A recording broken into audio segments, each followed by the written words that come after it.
Something to love yourself has become a kind of project.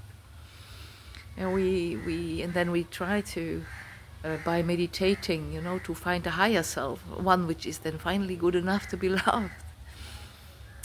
And with all our striving and all our search, we overlook fully the beauty that lies in who you are at this very moment. Our biggest challenge is that we don't see it.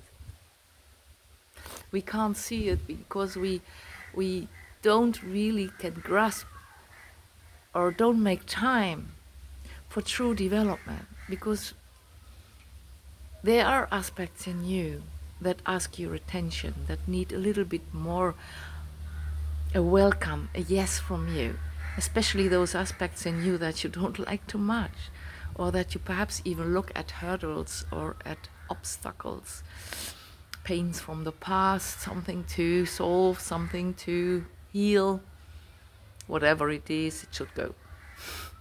But you don't see that these are only underdeveloped aspects of yourself, and they want just your yes. But this yes comes only when you can see.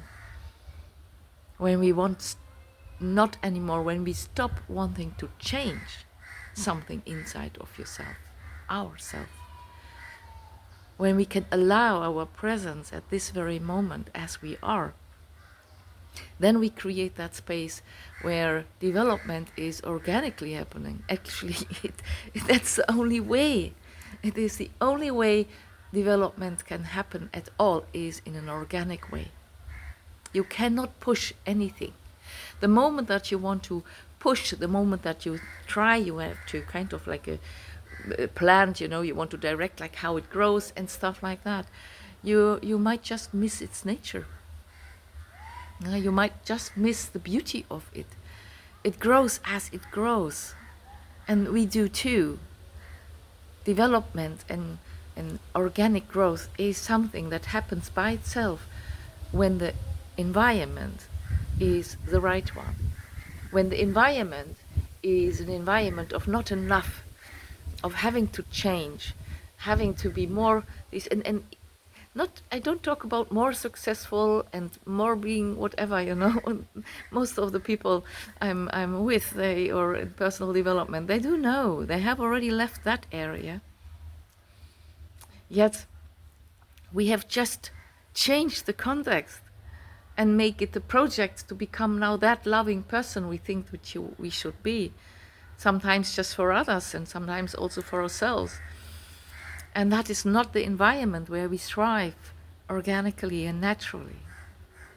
It's just really only possible when you can really see yourself and see the beauty that you are now, at this moment. And that changes the energy that you carry with you all the time, regardless if you try positive thinking. There's always an aspect that says, what is she thinking now? I'm not like that. Didn't you see what I did yesterday? You are such a hypocrite. But we are so much. We are, of course, we have all kinds of things, we are jealous, we are giving, we are grateful, we are thinking of others being more than we are or less than we are, and all kinds of things. We have so many aspects in ourselves, and we are all of this. And all of this is important.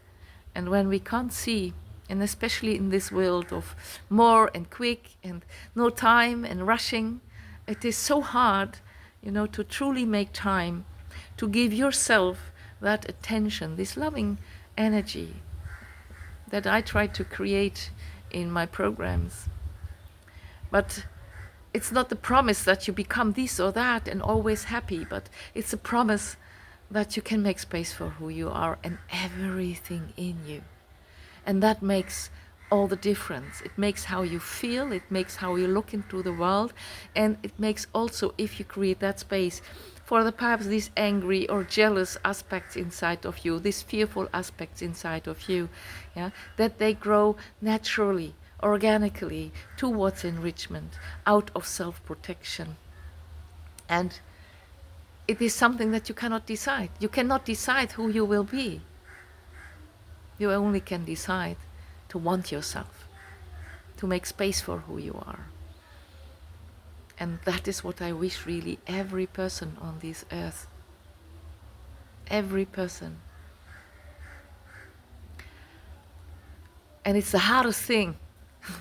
The hardest thing you will ever do is truly to accept yourself and then to welcome yourself and then to embrace yourself and finally to truly love yourself as you are now, and not kind of a future version of yourself when you ever are healed enough, when you're enlightened enough. No, just now.